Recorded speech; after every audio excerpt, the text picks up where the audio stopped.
Hello, everybody, and welcome. I am Bricker Boom, and we're back with the second to last episode of The Last of Us TV series. Now, shouldn't need to be said, but I'm going to say it before every single video. Spoilers for both the first and potentially second game, though I don't think it happens in this one.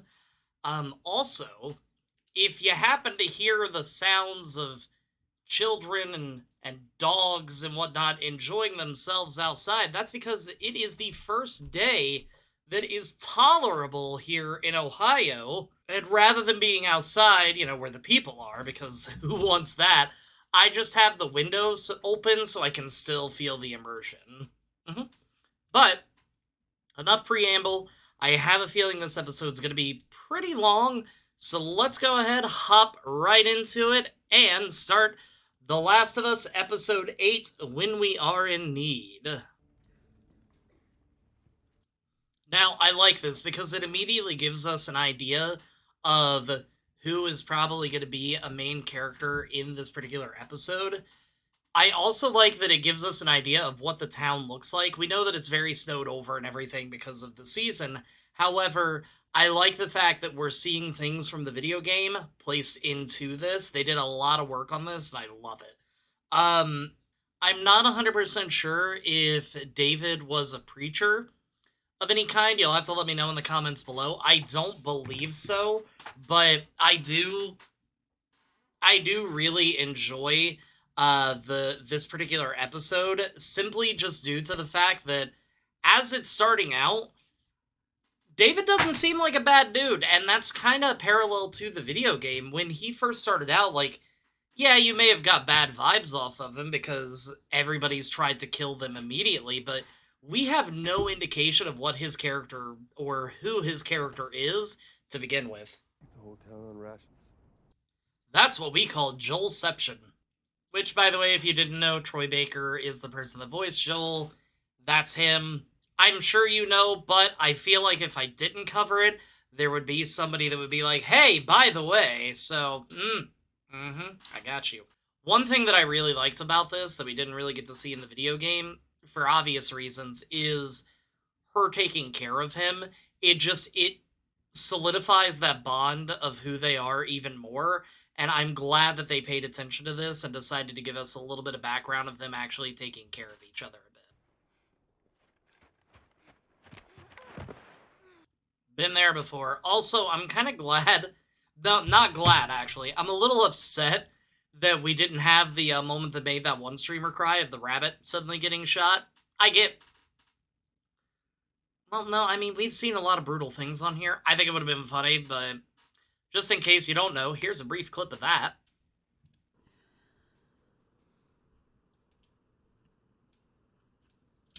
That's the cutest fucking thing I've ever seen in my entire life.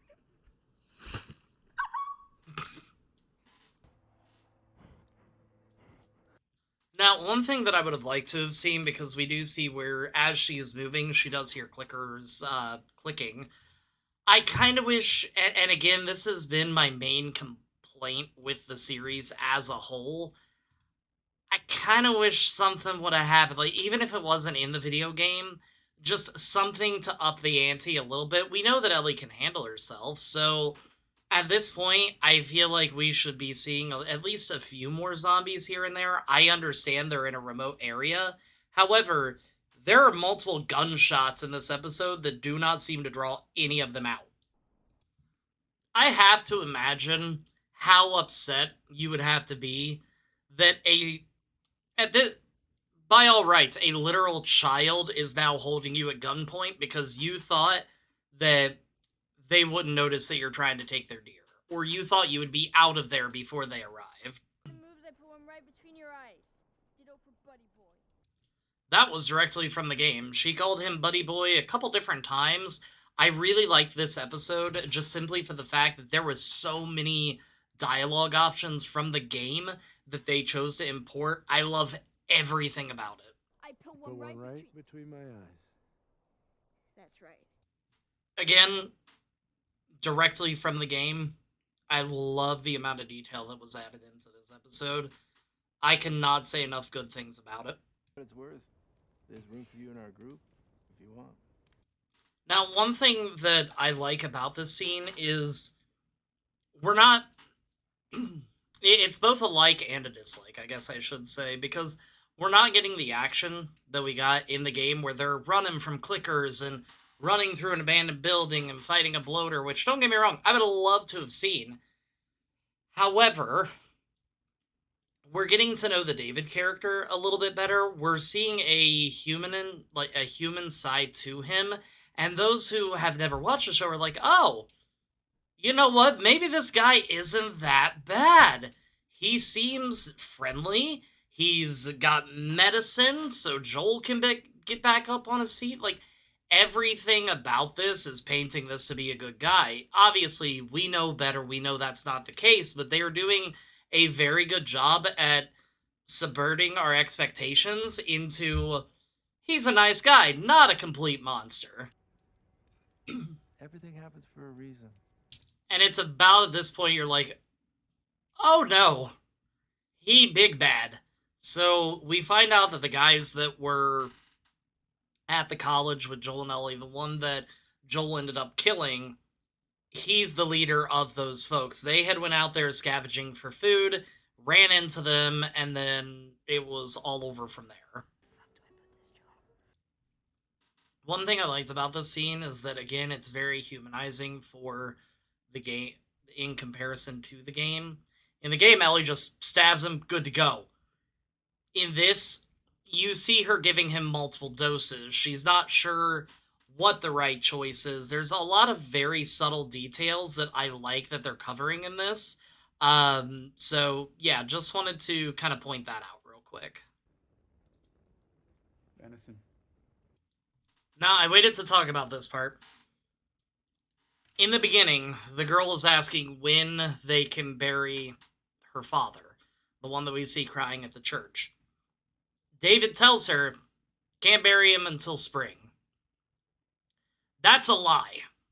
This man, I'm 99% sure, was taken back to camp, chopped up, and being served to them, because he's saying it's venison. I don't believe that. I am pretty sure it is human. This is another part where you begin to question how stable this man is, and also what kind of group he's running. It seems very cult-like. I understand, people do turn to religion in times of need. A zombie apocalypse may not be the best time to do so, but it does make you begin to question who he is as a person, because he's doing nice things like letting Ellie go. You're like, okay, maybe he's not too bad. Oh, if you didn't know any better, that was deer meat that they were eating.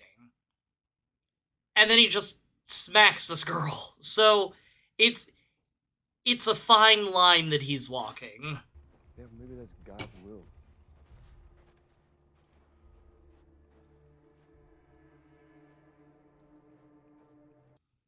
This is very much a scene that I enjoy because David views Ellie at this point as a prize. And he's been preaching to his people this entire time that everything happens under God's will. This is probably one of the few times that he has been questioned, and I don't think he knows how to handle that. Don't do not fall asleep.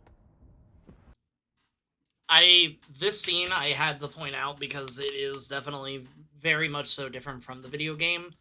In the game, Ellie leads them away, most of them, and that's about it. Like, Joel wakes up, he starts wandering around, and then he goes on Rambo killing spree.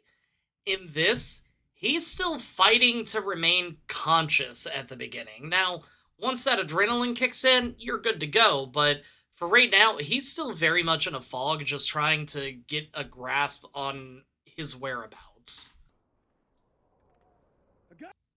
Now, this is slightly different, because, and again, it's shortened due to the fact that we're not in a video game, but when he shoots the horse, you do see the horse fall, Ellie have to run away, and there's a bit more gameplay. In this, she is knocked out and immediately taken back to that camp.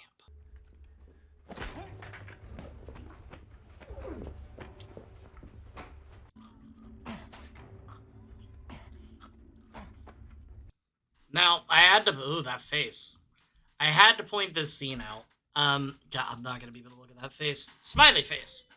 I had to point this scene out because it's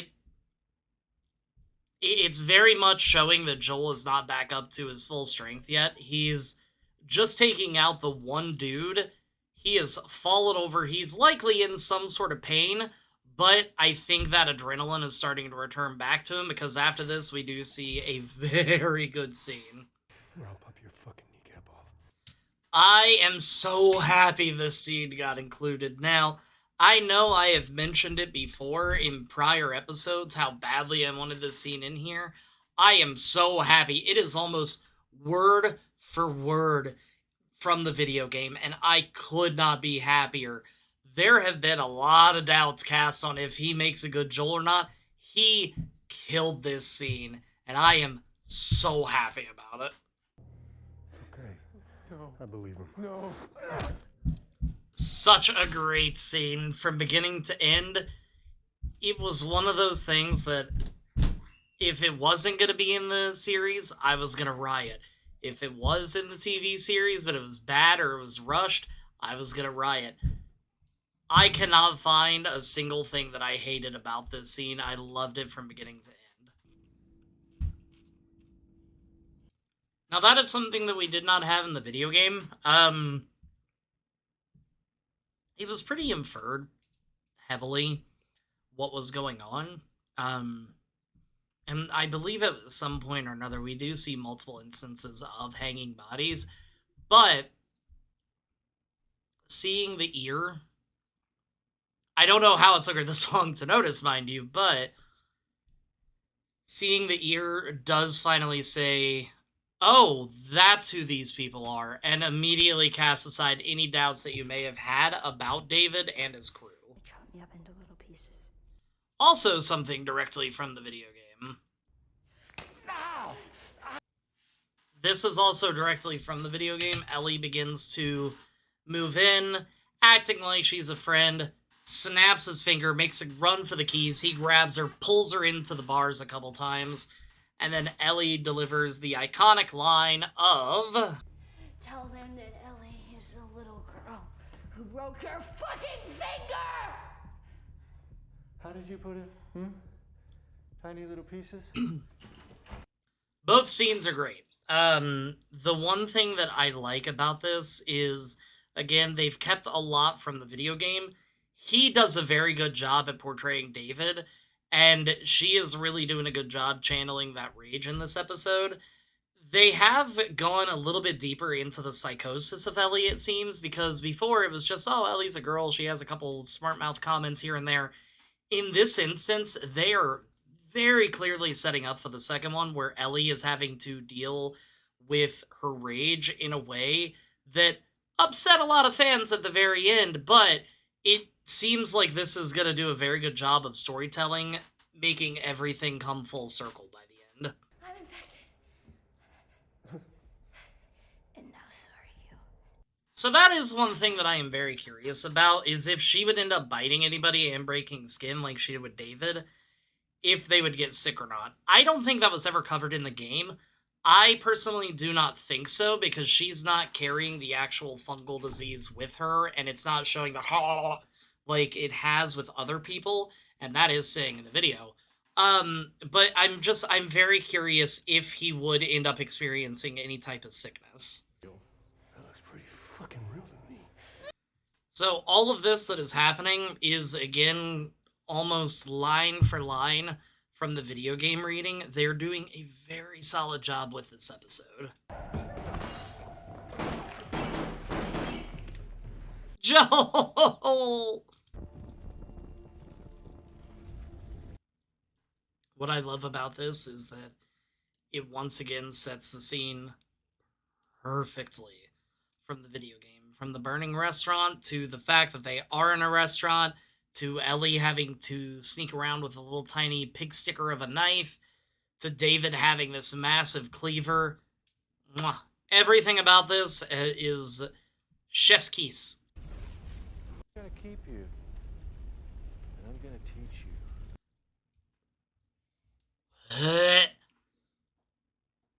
he is doing such a good job at portraying the villain. Now, naturally, he's going to meet his end here soon. I do kind of wish that there would have been a little bit more back and forth between the stabbing, running away kind of thing. But again, this isn't a video game, so it wouldn't have necessarily made sense. Just something that I picked up on while I was watching. I did skip part of that just because of the very creepy implications of it. It's not something that you know what happens in the episode, you know what happens in the game. It's a very rough scene. But Joel and Ellie are reunited, and that's probably the best part. Good. It's okay, baby girl. I adore that because it's something that I am sure Joel has not said in a long time, and it's finally come full circle of how much he truly does care for her. And yeah, that's basically the end. Now, there are a few things of the episode that I kind of wish would have been covered because, again, we're kind of going off the game here. We see Joel essentially clear out an entire town's worth of people. Ellie takes out her own as well. In this case, we don't see that. So, I'm very curious what happens to the townsfolk. I'm also just kind of wondering where we're going to be starting the next episode, because the next episode for a season finale, season finale, they're putting a lot into it. It's only 45 minutes. There's easily a couple hours of content, a giraffe scene that if that isn't in there, I'm going to beat some people up. No, I'm not YouTube. Please don't ban this video. But there's a lot to be expected of the last video, and I don't know. I don't want it to be rushed. I'm also a little hesitant to see it end. I know that season 2 is going to be a thing, but I don't know. With that being said, if you haven't yet, make sure to like and subscribe to the channel because it does help me out. If there are any other series that you can think of that you would like to see a review of, I can always take a look. At the very least, even if it's not an in-depth review like what this has been, I can always do a reaction because those are fun and it allows me to actually get to watch TV when I typically don't. More often than not, I'm working on stuff, but yeah, it's been a wild ride. But I don't think there's anything else to say except for, if you liked the video, even if you didn't like the video, think about hitting that like and subscribe button because it really does help me out. And until next time, everybody, peace out.